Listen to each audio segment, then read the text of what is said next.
Lundi 7 mai s'est déroulé au Seven Casino d'Amnéville la 5e édition des Alérions d'or de l'arbitrage, récompensant les meilleurs arbitres lorrains et les meilleurs clubs de la région en matière de formation d'arbitres. Cette cérémonie présentée par Emmanuel Salin et Alain Sars s'est vu offrir un invité de marque en la présence de Francis Huster. Voici les images de cette manifestation avec une interview d'Alain Sars. Je pensais qu'au moins une fois dans l'année, il était bon de mettre en honneur les hommes en noir, parce que d'habitude on a plutôt envie de les décrier, et donc les mettre dans la lumière au moins un soir par an, ça me paraissait être le minimum qu'on puisse faire pour eux. Ça permet de récompenser, je dirais, les plus méritants et les meilleurs. Donc je pense que ça donne envie aux autres qui n'ont encore pas reçu le trophée de se battre dans l'année suivante pour justement à leur tour obtenir cette récompense, parce que je trouve que c'est très très valorisant et je pense qu'il faut absolument qu'on continue à organiser ce genre de manifestation.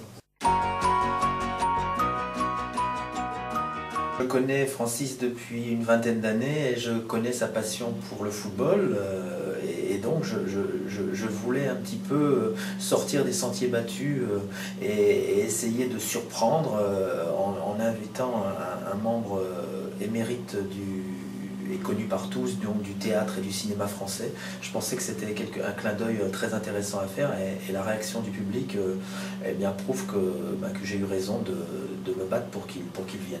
Tous les joueurs de Ligue 1 se permettent, quand ils ont fait une faute, de faire ceci. C'est pas moi. C'est pas moi, c'est un réflexe immédiat. C'est pas moi. C'est ça qui doit être sanctionné.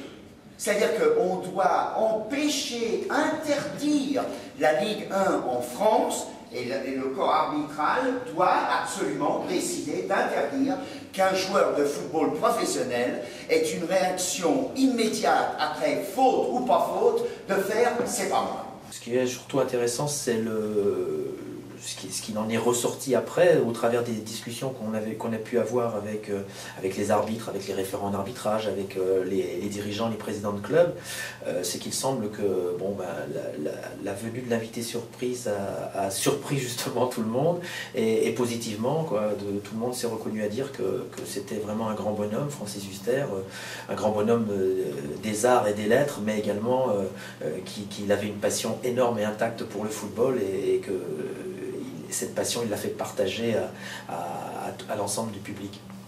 Vous devriez imposer 2 ou 3 règles en disant on ne marchera plus. On ne marchera plus, c'est très bien. Voilà. Alors, il est évident que dès l'instant où les joueurs professionnels savent très bien, et moi j'ai arbitré à mon petit niveau des matchs, je me suis rendu compte qu'un arbitre ne pouvait pas tout voir. C'est impossible. Les arbitres ne sont pas sectaires, c'est-à-dire qu'on a toujours considéré, à tort à mon avis, que les arbitres étaient une famille à part dans le football. Je pense qu'il faut qu'on sorte un petit peu de ce cliché.